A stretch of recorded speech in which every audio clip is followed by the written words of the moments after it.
चिरंजीव सौ स्वाती व चिरंजीव संदीप यांचा विवाह सोहळा मोठ्या थाटामाटात व उत्साहात पार पडलाय। या मंगल प्रसंगी सुदर्शन न्यूज या राष्ट्रीय वृत्तवाहिनीचे मुख्य संपादक तसेच राष्ट्र निर्माणचे अध्यक्ष सुरेशजी चव्हाण के यांची विशेष उपस्थिती लाभली।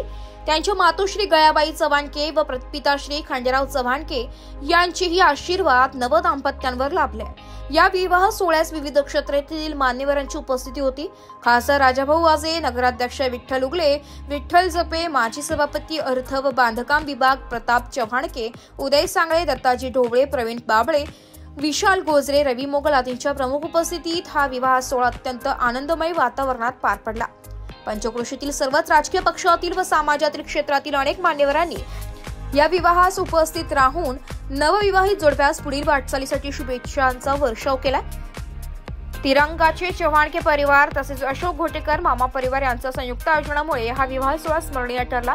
मात्र या सोहळ्यात आमदार माणिकराव कुकाटे यांची अनुपस्थिती जाणवली। सर्व मान्यवरांच्या शुभ आशीर्वादांनी स्वाती व संदीप यांचा विवाह उत्साहात आणि पारंपरिक पद्धतीने पार पडला।